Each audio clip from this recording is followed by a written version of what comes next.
Hello guys, andito tayo ngayon sa Proper Bansud. Andito tayo ngayon sa dating sementeryo na nilamon ng dagat, pero ito nga wasak-wasak na. Ito po yung yan po yung mga tipak ng mga nicho. Ayan po. Ayan, halos wasak na rin lahat. Ito po yung sinisid ko nung sinisid ko nung nakaraang video ko. Wala lang akong pang video sa ilalim. Ayan po. Kaya di ko ma-video videohan.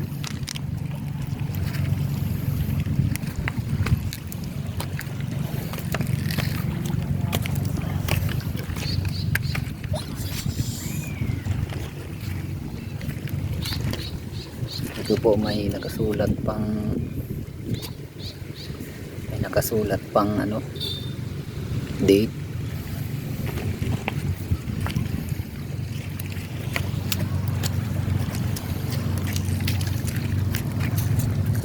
Ayan, makita niyo naman po siguro yung mga basag na semento.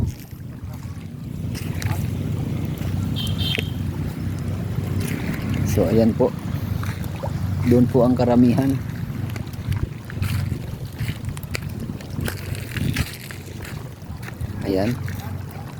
Ayan, isa po yan sa mga,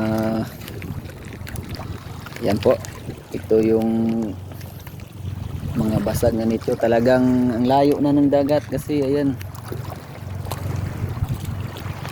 yan yung buhangin ang dalampasigan. Tapos ito, madulas ka, sobrang layo na. Ayan, hanggang doon pa po yan, hanggang doon sa dagat na yan. Tandaan din sinilas mo, madulas.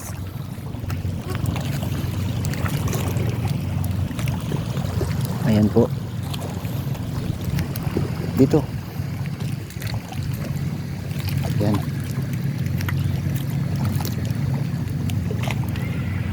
talagang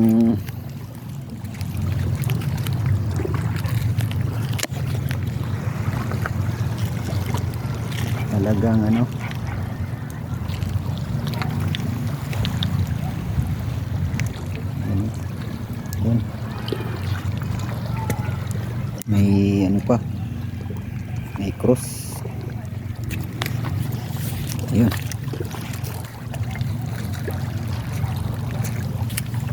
uy, may shield.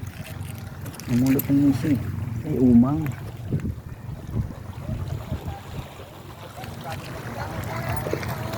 Ha? May? Ayan.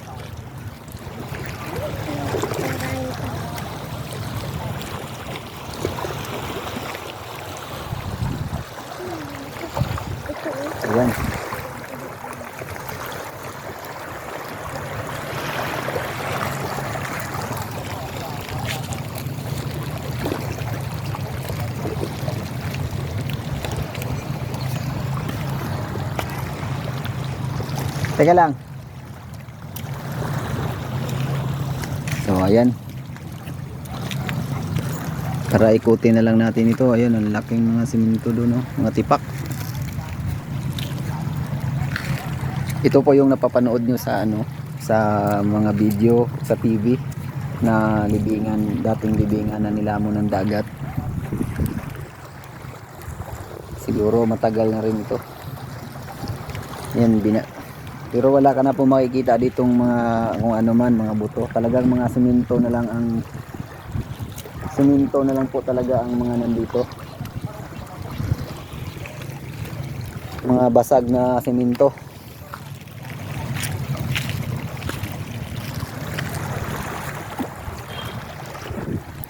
Ayan.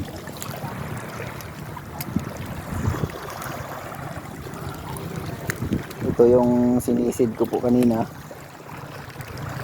Nung high tide, medyo nag-alangan po ako dahil nga sa nakikita ko sa ilalim nito ng dagat ay talagang mga hugis nito eh.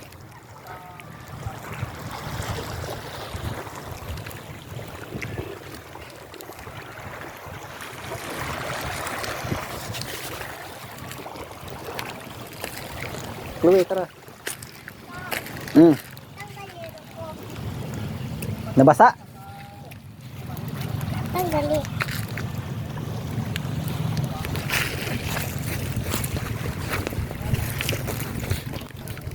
Ayan, ayan po. Ito talagang sobrang ano na, sobrang tagal na talaga nitong mga to. Hoy, Chloe! Dito ka na!